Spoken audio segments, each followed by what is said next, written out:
Hi, welcome back. So today we're going to start studying the next section in the Gordon West Manual, which is called tech frequencies. In other words, we're going to start studying the frequencies that you'll be allowed to operate on as a technician class licensee. And as part of that study, we're going to look at the study of radio waves in general and discover how that works. Now, you'll notice that I left our friend Mr. Widemouth up here. Well, that's because this section, I have to warn you, this section is kind of hard. In fact, I think it will probably be the hardest section we've covered so far, so don't feel bad if you have any more trouble with this section than you've had with the other sections. But don't worry, we're going to get through this together, and I'll do my best to make sure you understand the material. And if you need any help, remember that you can always email me at the email address I provided on the class website, and I'll try to get back to you with any questions you might have. So let's get started. Before we get into all the details of ham radio frequencies and tech frequencies and what you're allowed to operate on, we have to get a few things out of the way. And the first thing I want to talk about is a very important abbreviation. And that abbreviation is RF, the abbreviation RF. And RF stands for radio frequency, And this is very important. I really want you to remember this because this abbreviation is used a lot in ham radio and especially on the ham radio exam. So definitely write that down in your notebook. So with that abbreviation out of the way, we can go on to learn about radio waves. And we'll see how radio waves are related to frequencies and tech frequencies in a minute. But first we need to start at the actual study of radio waves. So the very first thing you need to know is that radio waves are what we call electromagnetic. That is, they're made up of both electric and magnetic fields. And when you combine those two words together, you get the words electromagnetic, which is a combination of the words. So depending on what science courses you've already taken in school, you may or may not be familiar with this. But just know that radio waves are made up of electric and magnetic fields, and combined, that's electromagnetic fields. And that will be on the test. Now, as you know, radio waves travel through the air, obviously. So the test actually expects you to know how fast radio waves travel through the air when they're going from the transmitter to the receiver as they're traveling through the air. And interestingly, for some reason, radio waves actually always travel at a constant speed. They always travel at the same speed. And this speed is actually the same as the speed of light, which is pretty funny. So again, depending on what science courses you've taken in school, you may or may not already know that light travels at about 300 million meters per second. 300 million meters per second. So that's also how fast radio waves travel through the air, which is pretty fast. So I've drawn some radio waves up here on the whiteboard, and we're going to use these to study our study of radio waves. So let's look at them a little closer. So radio waves have what we call cycles, and I've labeled some cycles here on the board, and we'll explain what those mean. So as time goes this way, this is time. As time goes on, the wave is going like this, in this motion. So as time goes this way, radio waves, they cycle back and forth, on and on and on. So let's look at this one. So this might be one cycle, and then there's another cycle. The wave sort of repeats itself, and it keeps on going, and that's what we call these cycles because it's cycling on and on like this. So this here is one cycle, this is another cycle, etc., etc. The wave goes through its regular motion, and when it does it all over again, when it starts all over, it reaches the next cycle. So, like I said, a new cycle begins when the motion of the radio wave sort of starts over. So, where does frequency come into all this, you might be wondering? Well, frequency is actually the number of cycles a wave goes through in 1 second. So it's the cycles per second. The cycles that a wave goes through in 1 second. In other words, it's sort of, you can think of it this way, it's a measure of how frequently the wave cycles in the span of 1 second. That's why it's called frequency. So, for example, let's say that this here is 1 second from here to here. So how many cycles does the wave go through in this span of 1 second? Well, it goes through exactly one cycle. It goes like that, and it starts over right here. And at the span of 1 second, there's one cycle. And let's look over here. This is another radio wave. This is 1 second. How many cycles do we go through over here? Well, there's one cycle here, and then we start over. We go up and down and back again. That's 2 cycles. Then we start over again, and we get to 3 cycles in 1 second. So the frequency for this wave is 3, and the frequency for this wave is 1, because this only has 1 cycle in a second. This has 3 cycles in 1 second. So another way also to think of it is the wave hits the same point up here at the crest. It hits it 3 different times in 1 second. So this is sort of hard to illustrate, but I'll try to explain more later. But you can also count the number of crests that A crest, by the way, is the peak of the wave. See, up sort of at the top of the mountain. So there are three sort of mountaintops, or what we call crests here. There's only one here in the span of 1 second. That's another way we can measure frequency. So we already established the frequency for this is 3. But 3 what? See, we can't just say the frequency is 3. Like many things in measurements, we need an actual unit, just as we measure distance through centimeters and inches and whatnot.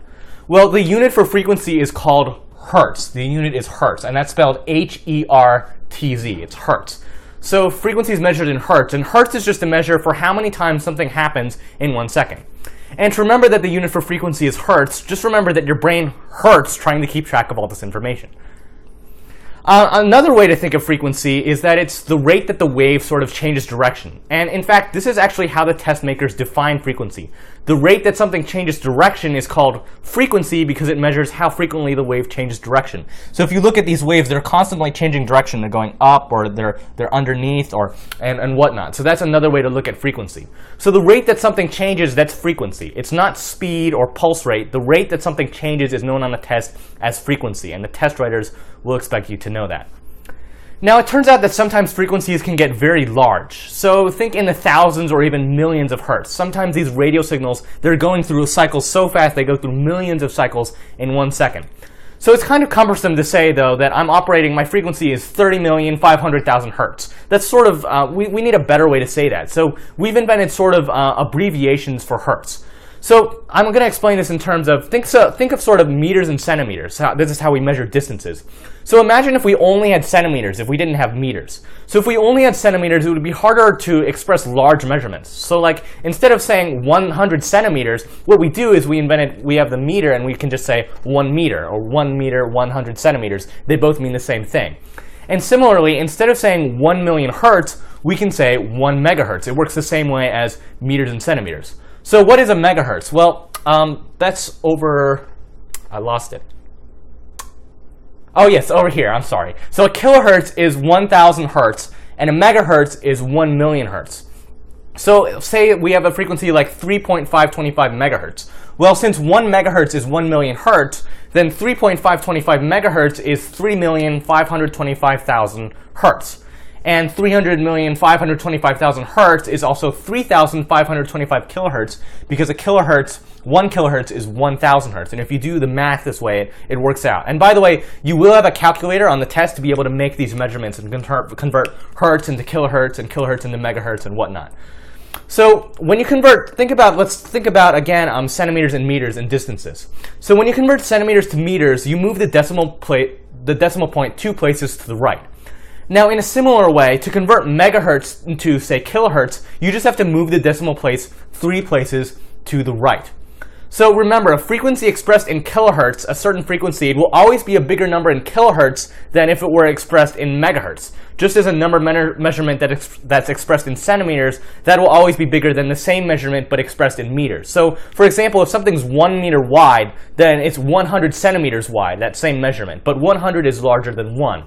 So centimeters measurements are larger than meter measurements because centimeters, they measure in smaller increments. So you need more increments to measure the same length. And that's another way, easier way to remember how to convert kilohertz to megahertz. You can remember which one is supposed to be bigger and which way you need to move the decimal point. And if this is all confusing with the megahertz and the kilohertz and the decimal points, don't worry about it too much.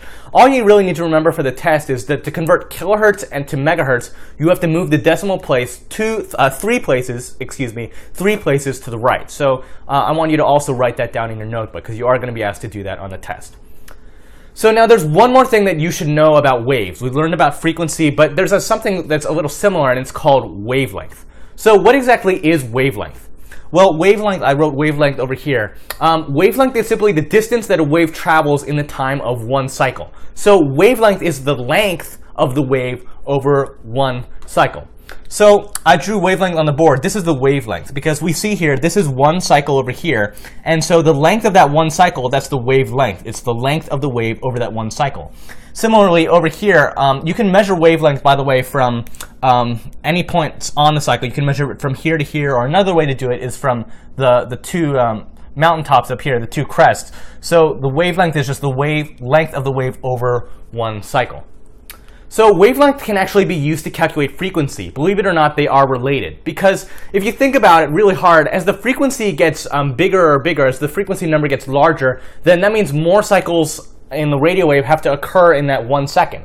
So it needs to sort of be smushed in order to accommodate those extra cycles. And if it's smushed like that, in order for all these cycles to fit in that 1 second, there has to be less distance in between the cycles. And when there's less distance in between the cycles, the wavelength sort of gets shorter. And the vice versa occurs as well. As the frequency gets smaller, the wavelength gets larger. So just look at the diagrams to look at this. So in this one up here, in this diagram up here, the frequency is faster. See, we have 3 cycles going on here instead of 1 cycle. And look at the wavelengths here. Look at the wavelengths. You'll notice here the wavelength here is definitely smaller than the wavelength here because there are more cycles here, so it needs to be, the cycles all need to be closer together so the wavelength is smaller. Whereas if the frequency is smaller here, the wavelength can be larger because the wave can sort of spread out a little because it only needs to fit 1 cycle into that 1 second span of time. So there's an easy way to remember this inverse relationship between frequency and wavelength. It's sort of like a rhyme, but not really a rhyme. But it's in the Gordon-West manual. And what he says is that you can just remember these words: lower, longer, and higher, shorter. Lower, longer, higher, shorter. Meaning lower frequency gets you higher wavelength, and higher frequency gets you shorter wavelength. Lower, longer, higher, shorter. So it turns out there's actually an exact formula that we have to convert between frequency and wavelength. So I'm going to introduce you to the first formulas you're going to need to know on this test. And don't worry, the formulas really aren't that hard. I've written them over here on the board. So, oh, by the way, I forgot to mention, there's a symbol for wavelength. So the symbol for frequency is just a simple small f. Whenever you see a small f, that means frequency. But the symbol for wavelength is a little bit stranger. It's actually the Greek letter lambda. And I'm not sure if you've taken Greek or not, but if you haven't taken Greek, that doesn't matter.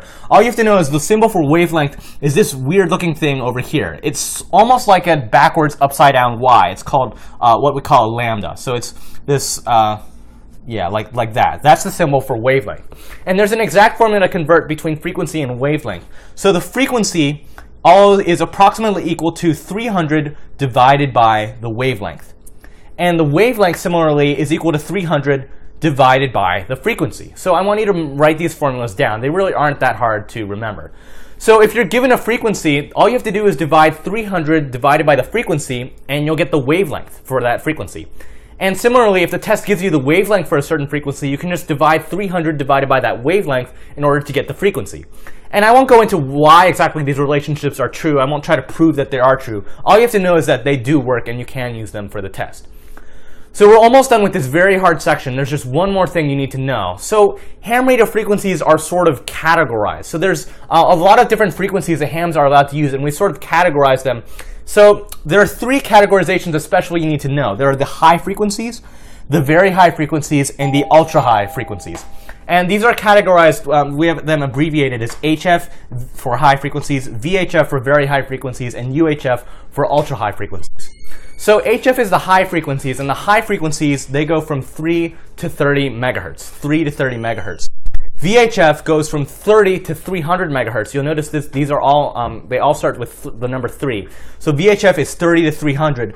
UHF, which is ultra high, even more than very high, that's 300 to 3000 megahertz. So just write those down in your notebook, and you just sort of have to memorize that for the test. There isn't really any sort of trick to use. Just remember they are all related to 3, and 3 multiplied by powers of 10. So 3 to 30, 30 to 300, and 300 to 3000. So why don't we take a break in this middle of this section, because this section is sort of long and it's difficult. So I want you to study what we've covered so far, study the first half of the section in your Gordon-West manual. And because this section is so hard, I've also provided an extra video resource that you can watch. So go on the class website, and I want you to watch the first 3 minutes of this video from NASA that I have a link to on the class website. And once you're done, you can watch the second video lecture, and we'll continue on with the section.